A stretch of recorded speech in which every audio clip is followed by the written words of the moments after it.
Quando você pensa em patrimônio cultural, o que vem na sua cabeça? É com os registros do premiado fotógrafo mineiro Eustáquio Neves, conhecido por retratar comunidades tradicionais de Minas Gerais, que a gente dá início ao nosso 5º episódio. O Sobretons é o videocast antirracista do Ministério Público de Minas Gerais.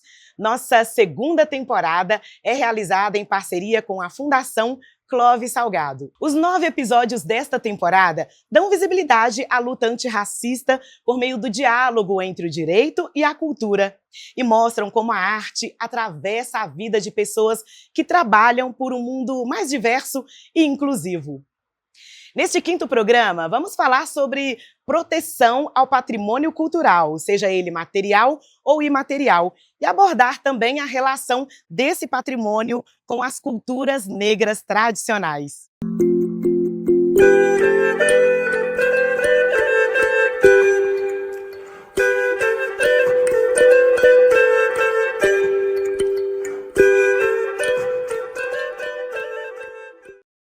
Bom, pessoal, hoje estamos aqui com 3 pessoas muito especiais. Eu dou boas-vindas, então, ao fotógrafo Eustáquio Neves. Oi, Eustáquio, tudo bem?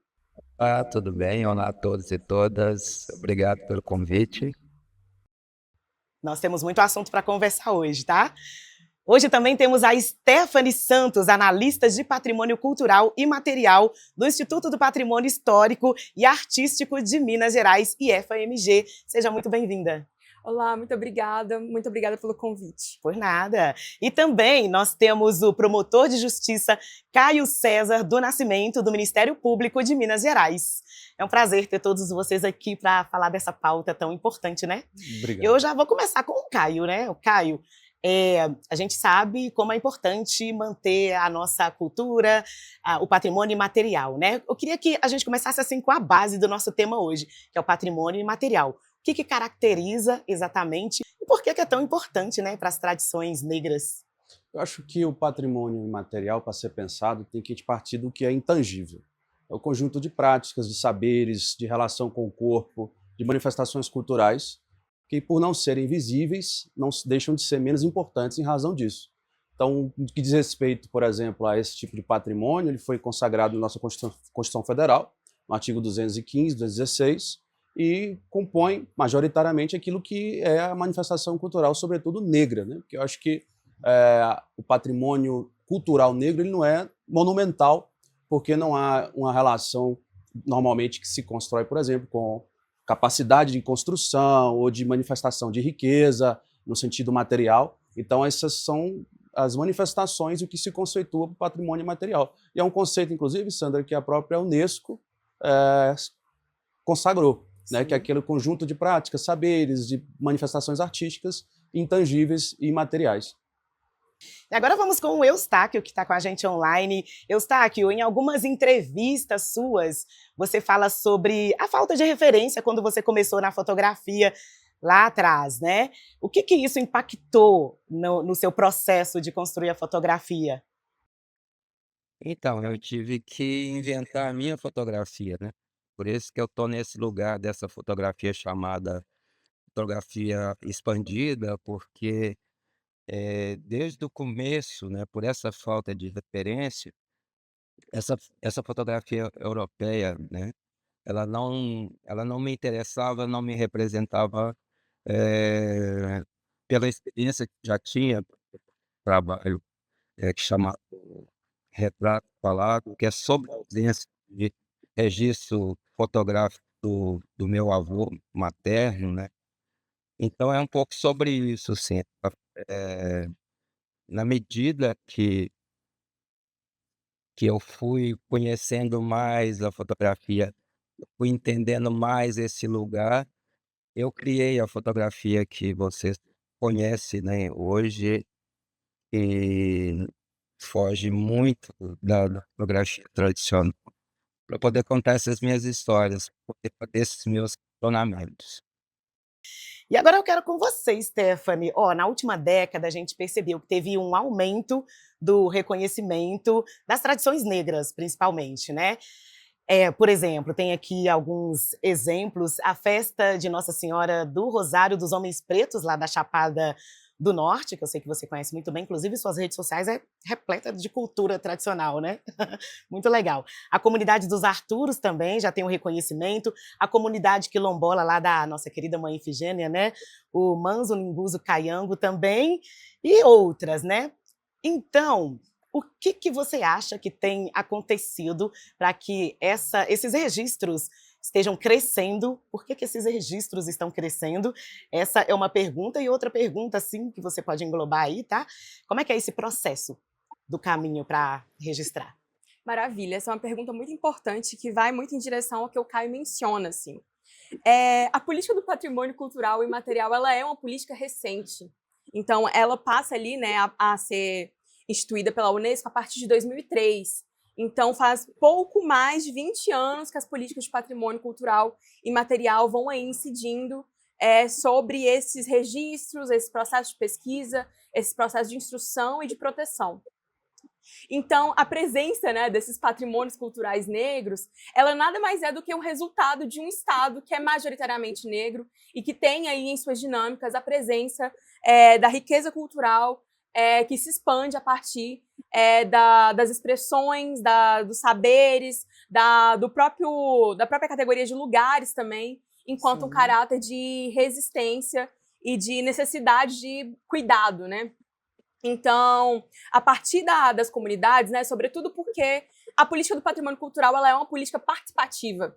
Então, essa relação entre as comunidades e o próprio Estado, né, as comunidades que a gente chama de comunidades detentoras, ela vai se estabelecendo a partir dessas demandas, que são demandas por direitos e acessos básicos e que vão aí permeando propriamente os patrimônios culturais, assim. Então, é importante sempre quando a gente pensa, né, sobre um patrimônio cultural, a gente está falando de uma política que é uma política participativa. Sim, então é um movimento ali da comunidade. Um movimento ali da comunidade que está, tanto, né, que vai ali em direção às solicitações e requerimentos dos processos de registro, né, para a abertura dos processos de registro, vai em direção a pensar a anuência das comunidades como um todo, né? Exatamente. Sem anuência das comunidades isso não é possível. Então, esse é um processo muito bonito no que tange a possibilidade dessa organização social das comunidades detentoras do patrimônio cultural. Sim, aí esse caminho para esse registro é uma série de documentações. Ele é uma série de documentações, a gente tem uma portaria no site do IEFA, que é a portaria 47 de 28 de novembro de 2008, e essa portaria ela vai instruir todos os caminhos mesmo a respeito dessa solicitação, né?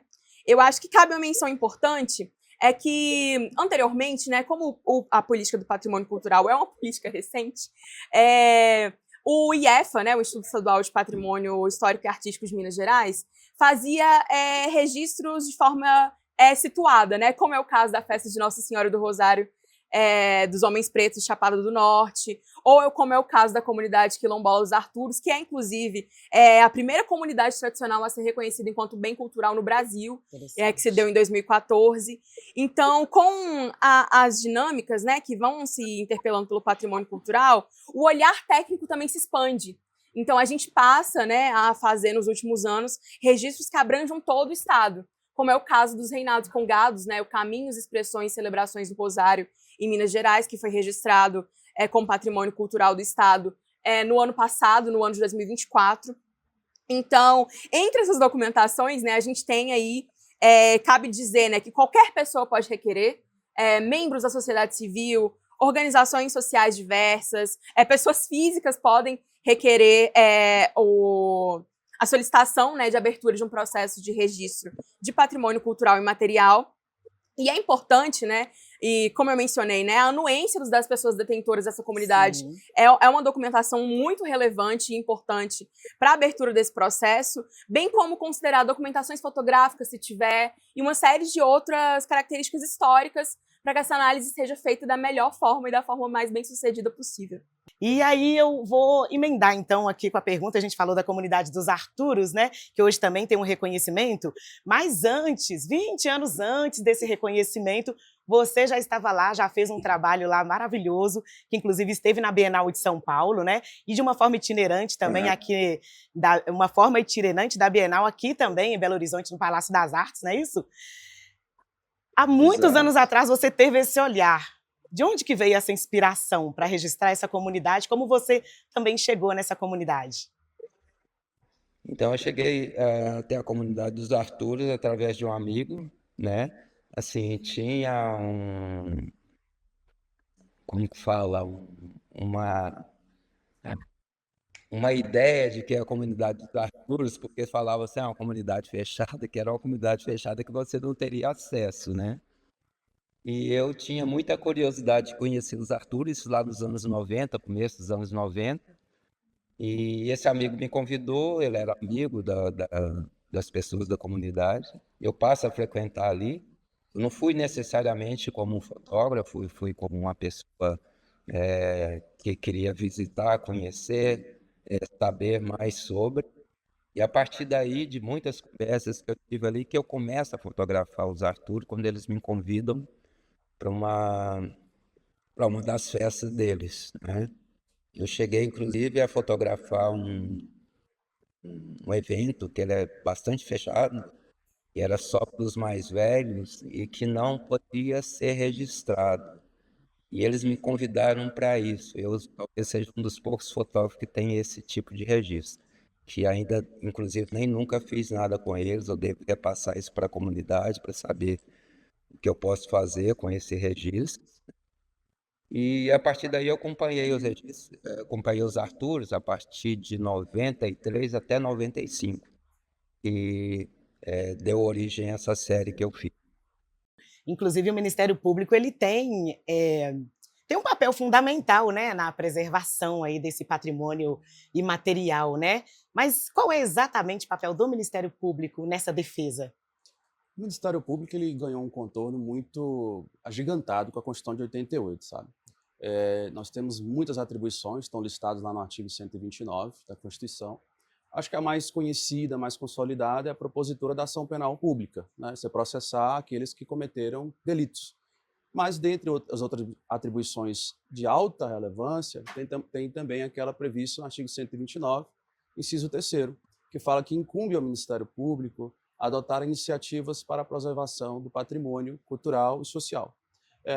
Na verdade, nem se utiliza bem o patrimônio cultural nesse inciso, mas se fala patrimônio social e que está abrangido, portanto, aquela concepção de patrimônio cultural. Inclusive, até há de se destacar aí que a compreensão do que é o patrimônio público é uma questão que ela é evolutiva no tempo. Ela depende de uma compreensão hermenêutica, de toda uma bagagem para se entender o que é relevante. Tanto que essa juridicidade de patrimônio cultural imaterial, ou seja, há um espectro jurídico a ser protegido, é uma coisa que foi evoluindo. Não tinha uma compreensão imediata, já com a Constituinte de 88, de que se deveria, por meio do Ministério Público, Constituição Autônoma, preservar e atuar com esse objetivo da salvaguarda do patrimônio imaterial. Mas a compreensão, claro, foi evoluindo, né? E se entende que hoje o patrimônio público também abarca isso. Isso, inclusive, está em legislação também federal, a lei de ação popular, a lei de ação civil pública, que também rege a possibilidade de a iniciativa do Ministério Público. Então, o MP ele pode atuar por meio de diversos procedimentos, né? Assim, inquérito civil, que ele instaura, um promotor instaura para apurar uma determinada situação, mas hoje até mesmo uma forma de atuação mais moderna, eu diria, que é por meio do diálogo, por meio da sensibilização, da escuta, sobretudo, para que o Ministério Público, enquanto um órgão que não quer só judicializar, mas resolver, sobretudo, e consolidar um novo estado de compreensão das coisas. Tanto que o MP deve dialogar muito com instituições de preservação do patrimônio cultural, como aqui é representado pela nossa interlocutora Stephanie, com a sociedade civil, que sensibiliza o próprio MP, porque não é que se é Ministério Público, que se tem essa atribuição, que os promotores compreendem a relevância de alguma coisa. Óbvio que não. Há, inclusive, até uma dimensão, poderia se dizer, de um certo racismo institucional, no sentido de que a instituição Ministério Público ela é composta por membros que vêm de uma concepção majoritariamente eurocêntrica, pessoas que são brancas e que nem sempre compreendem, aqui eu falo do patrimônio material negro, né? A importância de preservação desse espectro do patrimônio cultural. Quanto à proteção, por exemplo, do patrimônio cultural religioso, católico, barroco, digamos assim, Sim. o MP já fundou, por exemplo, uma promotoria de proteção ao patrimônio cultural no ano de 2003. Havia, portanto, uma promotoria específica, com expertise para tanto, para atuar na proteção do patrimônio cultural. Só que isso se deu mais com uma finalidade de proteção dessa arte católica, sobretudo, cristã, no ano 2003. E o MP até hoje age assim, porque Minas Gerais, inclusive, é um estado muito rico nas manifestações culturais. Basta aqui falar de Ouro Preto, por exemplo, Tiradentes, cidades icônicas nesse sentido, que tem todo um patrimônio monumental Isso. e também imaterial em algumas expressões a ser preservado. Sim. Iniciou-se com essa compreensão. Então, o MP, em 88, tinha uma finalidade já clara de proteção do patrimônio público. Depois se inseriu uma concepção de proteção ao patrimônio cultural, focado, sobretudo, nas expressões materializadas, com uma visão eurocêntrica, mas de proteção aos nossos monumentos e obras de arte cristãs, sobretudo. E, posteriormente, nós temos aí uma etapa nova, em que o MP busca resguardar todas as manifestações, ou tanto quanto possível, todas as manifestações culturais e imateriais. A negra agora sendo discutida, tanto que aqui nós estamos conversando, né, com o promotor de justiça que tem essa noção. Então, o Ministério Público ele tem esses poderes para atuar independentemente, mas buscando dialogar e ser resolutivo. Porque o Poder Judiciário, antes a gente tinha uma concepção que era um MP que demandava a justiça. Ele não tem sempre a capacidade de dar plena consecução e efetividade a demandas que são tão difíceis, Entendi. que exigem diálogo, que exigem conversas com artistas como Eustáquio, por exemplo, ou com órgãos técnicos assim que têm uma capacidade de englobar as demandas e traduzir em um linguajar técnico. Então, é esse o papel do Ministério Público assim modernizado, vamos dizer assim, que não é só burocrático, formalístico, de papel. É um MP mais arrojado, mais ativo e com capacidade de escuta. Já houve um tempo e ainda tem muitos, a gente vê muitas pessoas procurando essas tradições, mas vão para levar a sua cultura para dentro daquela cultura e quer moldar aquela cultura a seu modo, né? Não chega no lugar e respeita. Então, diante disso, vamos falar um pouquinho então da ação do IEFA, Stephanie, que tem feito um trabalho bem conjunto aí, né, com a comunidade para garantir que esses registros não fiquem, né, apenas no papel também, né? Como é que está sendo esse movimento por parte do IEFA também? Que eu sei que lá também vocês têm muita escuta também, né? Parte do patrimônio cultural, né, sobretudo, é o que a gente chama de salvaguarda. A salvaguarda do patrimônio cultural é um dever do Estado para bens que foram, né, registrados, que incide aí sobre a manutenção da possibilidade de direitos, da garantia desses direitos, assim. Então, existem ações, né, que o Instituto Estadual de Patrimônio Histórico e Artístico de Minas Gerais promove, que vão em direção a essa salvaguarda. Cada um, né, desses dossiês técnicos, né, que nós chamamos de dossiês de registro, indicam ações que são pensadas, né, em sua maioria, junto às comunidades, para que sejam executadas a curto, médio e longo prazo. E aí, quando a gente olha, né, para esse escopo da quantidade imensa de coisas que envolve aí, cabe ao IEFA fazer promoções de ações diversas, né, como a criação do Comitê de Salvaguarda dos Arturos é uma dessas ações que foi institucionalizado no ano passado, no ano de 2024, que é um comitê que é formado propriamente por lideranças das comunidades, pesquisadores da área e uma série de outras representações que são pensadas juntamente com a comunidade. É o incentivo à formação de professores no ensino público, pensando na educação para o patrimônio, né? Pensando na apropriação das comunidades acerca mesmo desse patrimônio cultural. Eventos e outras possibilidades de rede mesmo, que proporcionem tanto diálogos intergeracionais entre as comunidades detentoras do bem cultural, mirando, né, a transmissão de saberes e a reprodução desses saberes a médio e longo prazo, como também ações que vão aí em direção a esse cunho formativo educacional também nas redes públicas, né? Pensando ali materiais que sejam voltados para as redes públicas de ensino e uma série de outras questões. Eu acho que a gente poderia passar aí conversando sobre muitas outras ações que são, né, que se transformam em ações de salvaguarda e que vão aí identificando esse patrimônio de natureza imaterial, assim. Mas acho que cabe ressaltar que isso é um dever do Estado. Salvaguarda é um dever do Estado e faz parte desse trabalho, né? Não existe, quando um bem cultural é registrado, a gente não acaba ali, nosso contato com as comunidades, ele não se finda, né? Esse contato, ele só se concretiza e caminha aí entre tempos para continuar a pensar nessa salvaguarda do patrimônio cultural, né? Nessa possibilidade de reprodução, nessa possibilidade de transmissão de saberes. Sim, a fotografia, inclusive, é uma fonte importante para ajudar nessa salvaguarda, nesse registro do patrimônio, né, Eustáquio?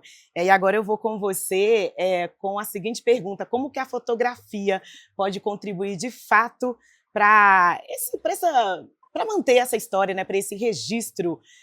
A gente sabe que você tem materiais incríveis que contam a história lá de um passado que, se não fosse o seu trabalho, talvez a gente nem teria imagem daquele momento, sobretudo quando se trata do recorte, o olhar fotográfico com relação à estética negra, né? Então, a fotografia, ela deve, né? Ela precisa ir além do registro, ela precisa interpretar, interpretar culturalmente o grupo que seja, né? Então é isso, assim, o registro na fotografia, para mim, ele não fica só nesse lugar do registro, né? Ele precisa trazer uma discussão minimamente ampla, né, da comunidade. Veja a fotografia dessa forma, assim. Eu vi, inclusive, um trabalho seu de fotografar pessoas num campo de futebol, né? E como que isso trouxe uma discussão com relação ao território, aquele acesso com relação ao jogo do futebol em si. Eu vi que rolou uma discussão bem interessante com relação. E aí vai ao encontro do que você falou, né? Da importância da fotografia trazer questões, né? Eu tô escrevendo meu memorial agora, então estou revisitando todas essas minhas séries, né? E é muito mais amplo isso, assim, esse trabalho do futebol, por exemplo, né? Morava em Santa Teresa, em Belo Horizonte, e fazia esse percurso da Santa Teresa até o centro da cidade. Às vezes eu ia a pé, às vezes ia de metrô, que é muito perto ali. E fotógrafo precisa de caminhar, né? Precisa de observar.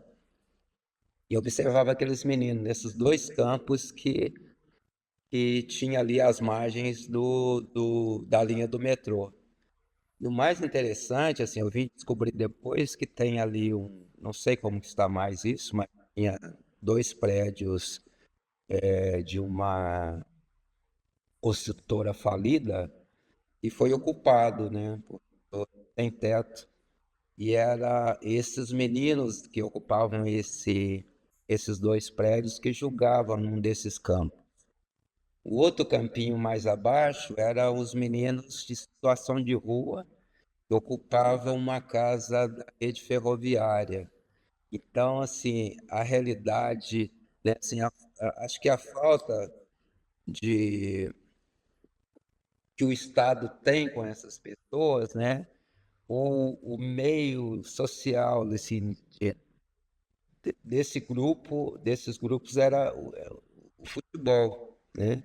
Era ali que eles se reuniam, era ali que eles, de certa forma, tinham algum tipo de lazer. O território, ele é importantíssimo, né, para manter o patrimônio, todo o patrimônio, né, inclusive o imaterial também, né? Então, Caio, aspectos legais ou institucionais que dificultam, de uma certa forma, o reconhecimento da contribuição negra no patrimônio cultural mineiro. Aí você vem da Bahia, de Salvador, que tem também uma cultura negra que ferve, né? Fala um pouquinho para a gente sobre essa dificuldade, como é lá, como é aqui, quando você chega aqui no nosso território. Fala um pouquinho para a gente esse paralelo entre os dois. Sandra, na verdade, assim, a lei, ela não é só um enunciado formal, sabe? Uma coisa que você diz assim, uma proclamação. Ela vive num contexto, ela está num contexto. Então, para ela ter efetividade, ela depende de um corpo humano, interpretativo.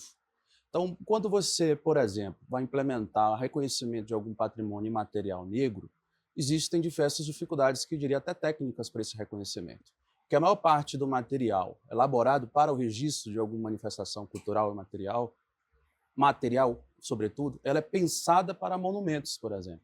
Então, só que a manifestação do patrimônio cultural imaterial negro, ela vive da oralidade, da tradição corporal, das manifestações de dança, até mesmo o canto, dentre outras práticas. E isso já é uma dificuldade, por exemplo.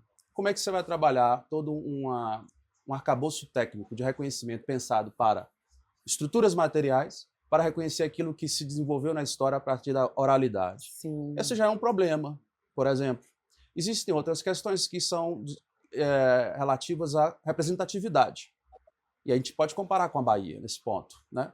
O que é representatividade? Alguns órgãos de conselhos deliberativos, o CONEP, aqui em Minas, eles são compostos majoritariamente por pessoas brancas, historicamente falando, que não têm uma compreensão do que significa a manifestação oral e material. Então, essa é outra dificuldade para a concretização, a efetividade da proclamação legal. Na lei está, a Constituição desde 88, o Constituinte discutiu essas questões. Sim. Mas se vem sendo implementado, já é outro problema. Ainda tem outra questão. Não basta só o reconhecimento e o registro. Inclusive foi colocado aqui para o Stephanie num determinado momento. Você tem que manter um desenvolvimento sustentável para que aquela manifestação reconhecida tenha lucratividade, gere algo que vá além de uma folclorização, né, uma estereotipização da prática cultural. Na Bahia isso é muito mais consolidado. Primeiro que é o estado negro, assim, mas com o maior número de população negra da Bahia, do Brasil, desculpe, corrigindo, né? Então isso faz com que seja mais pujante a manifestação lá, através da música, o candomblé, o carnaval, que movimenta bilhões, não é milhão, é bilhão. O carnaval na Bahia gera R$ bilhão. Então, assim, tudo isso faz com que na Bahia, isso, por ter um arcabouço subjacente de cobrança política mais forte, seja mais fácil o reconhecimento lá. Em Minas Gerais, esse conceito identitário é ainda mais desenvolvido, evidentemente, mas não alcança o nível baiano, pelo menos não na minha percepção, né? Então, assim, eu acho que se for pensar nessa comparação, a gente teria que pensar no elemento que está por trás da lei. É isso que faz com que seja diferente aqui e que faz diferente lá. Talvez, assim, até a nível de escrita, tá a mesma coisa, né? Mas, assim, e a forma política? E a cobrança política, né? É isso que importa e que a gente deve pensar. Talvez as dificuldades, eu acho que seriam essas, né? E até um outro ponto, tem que pensar em reconhecimento do patrimônio cultural e material não é só falar do passado, é um projeto de futuro, né? Assim, a gente tem que pensar nesse reconhecimento para libertar, além da memória escravocrata, para trazer uma concepção nova do hoje, que torne as pessoas e o mundo mais democrático, e torne o negro com mais autoestima sobre o que diz respeito para se afirmar. E na Bahia eu acho que isso é bem consolidado. Sim, não basta só reconhecer, né, Stephanie? Tem que dar estrutura para manter, né? Sim. Que é o que vocês têm falado muito bem. Então eu vou com a última pergunta com você agora. Existem outras manifestações, né, culturais, essas relacionadas às culturas negras, que estão no processo do reconhecimento formal. Tem outras nesse processo? A gente tem outras, sim. E pensando, né, nesse trabalho, quanto trabalho constante, a gente vai ali atualizando e entrando em novos processos, assim. Atualmente, a gente tem, né, na Gerência de Identificação e Pesquisa do IEFA, o início, né, do processo de pesquisa e identificação de casas e terreiros de matriz afro-religiosas no Estado, que vai aí se iniciar um processo para visualizar, né, o melhor instrumento de proteção, se vai ser o registro enquanto patrimônio cultural e material, ou se partiremos para o tombamento, né, no âmbito do patrimônio material. E a gente tem também aberto, desde 2022, o registro de quilombos em contexto urbano, né, que se trata propriamente dessas comunidades quilombolas e que emerge aí propriamente da experiência, da existência da comunidade quilombola dos Arturos, da comunidade quilombola Manzo-Niguns Caiango, que são comunidades quilombolas em contexto urbano e que atentam o Estado à necessidade de expandir essa possibilidade e pensar um registro que seja ainda mais amplo. Então, esse registro também tem processo de pesquisa. Geralmente, esse processo de pesquisa eles duram algum tempo, assim, porque envolve, né, imersão em campo. Nós temos um estado muito grande, então envolve aí também a identificação dessas comunidades quilombolas e que vai aí se desdobrando em fóruns de escuta, em trabalhos de inventários culturais participativos dessas comunidades, bem como, né, revisitar as referências culturais, porque quando a gente está falando de comunidades negras, né, e desse patrimônio negro, a gente está falando de uma intersecção de de outros Sim, patrimônios que se tem exato. também no cerne dessas comunidades, assim. Então vamos falar sobre trabalho coletivo, né? Vamos trabalhar junto, que é melhor, ficar até um pouco mais leve, né? Então, Ministério Público, IEFA e artistas. Como trabalhar de forma conjunta para manter toda essa cultura imaterial mais fortalecida, cada vez mais fortalecida? Essa é uma pergunta muito importante, assim, e como o Caio bem menciona, né, sobre essa função que o Ministério Público tem, o Ministério Público, ele age também interpelando instituições como o IEFA para prestar informações a respeito de determinadas comunidades, localidades que possam estar ali interpeladas por questões diversas, territoriais, de acesso a direitos. Então, há ali um trabalho conjunto em que vai sendo também ali monitorado pelo Ministério Público, né? Então, o IEFA ele pode ser convocado a prestar esclarecimentos e prestar informações a respeito dessas comunidades quilombolas, assim. E pensando propriamente sobre essa dinâmica da presença artística, né? A gente tem aqui, com muita felicidade, o Eustáquio conosco, assim, e pensando também que no âmbito desse projeto do Sobretons foi realizado um projeto que foi um projeto expositivo, assim. E nesse projeto que ele se debruçou, né, e se desdobrou em uma exposição que foi realizada no Câmara 7, aqui em Belo Horizonte, que chamava-se Olhares de Dentro, e que era com um fotógrafo e artista detentor do patrimônio cultural lá de Chapada do Norte, o Matheus Soares, e que esse projeto ele visualizou, né, as possibilidades dessa confluência mesmo que a gente tem, desse fazer artístico e também dessas comunidades detentoras nesse lugar desse fazer artístico, né, apropriadas desse olhar, apropriadas dessa possibilidade de fotografar e registrar as próprias comunidades, assim. Então, pensar essas novas gerações aí também do trânsito dos patrimônios culturais. Caio, gostaria de também fazer uma colocação sobre essa forma Continuando assim conjunta? sobre os artistas, né, até uma experiência pessoal, porque o artista, inclusive o Eustáquio colocou isso, o fotógrafo especificamente, ele captura uma cena, mas dali em diante já não é mais ele. A mente crítica que vê, ou ela é sensibilizada, já é de outro. Então eu passei por isso recentemente, eu estive no ano 2023 numa exposição de Walter Firmo, que inclusive Eustáquio disse que é uma das inspirações dele, que eu não conhecia. Inclusive eu entrei no Centro Cultural ali na Praça da Liberdade, do Banco do Brasil, de forma assim aleatória, não estava esperando essa exposição, e eu tive acesso a toda uma reprodução fotográfica de cultura negra que eu nunca tinha visto. Maravilhosa. Então me sensibilizou, me trouxe toda uma dimensão nova. O artista ele trabalha nesse campo, o campo da sensibilização coletiva, de criar todo um manancial com um potencial de crítica, que faz a pessoa pensar na importância do que é aquilo. A instituição do Ministério Público ela não age sozinha, ela tem que ser provocada. E nós não temos nenhum órgão técnico específico. Um promotor por si não tem condições de dizer se uma determinada manifestação tem relevância a ponto de ser categorizada como um patrimônio cultural e material. Sim. Quem diz isso é o IEFA.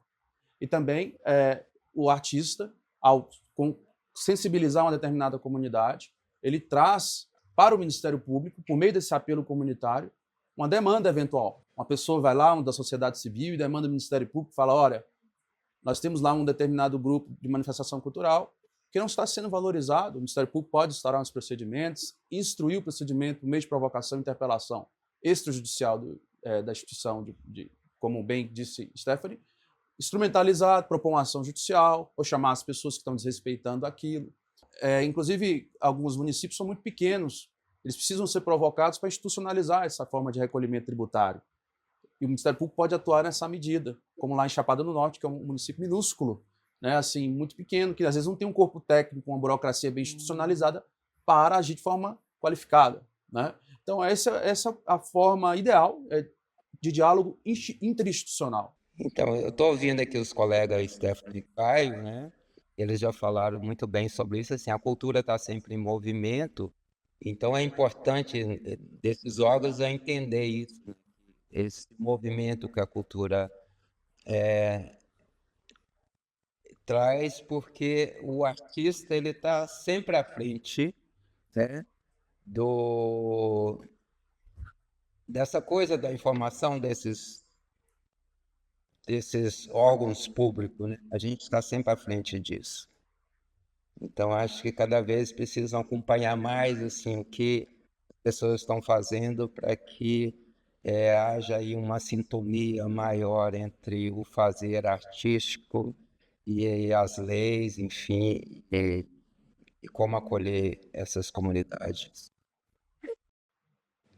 Muito obrigada. A gente já vai encerrar o programa, então agradecendo muito sua participação. É uma honra para a gente ter você aqui nesse programa. Obrigado, foi um prazer para mim também. Muito obrigada pelas contribuições. Que bom, né? A gente ter instituições unidas e fortes em prol de manter a nossa cultura cada vez mais forte, mais resistente, que é o que a gente precisa, né? E assim encerramos mais um episódio desta segunda temporada do videocast Sobretons. O Sobretons é o programa antirracista do Ministério Público de Minas Gerais, que conta com várias ações, entre elas um podcast lançado em 2024. Se você ainda não ouviu a nossa primeira temporada, te convido a escutá-la no Spotify. Saiba mais sobre o programa em mpmg.mp.br/sobretons. Junte-se a nós na luta contra o racismo. Siga o MPMG nas redes sociais, procure por MPMG Oficial e deixe sua sugestão para os próximos episódios do videocast Sobretons.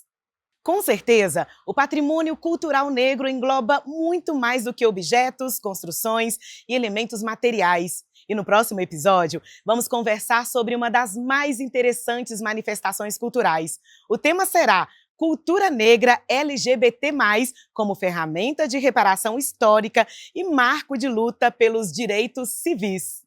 Obrigada pela companhia e até a próxima!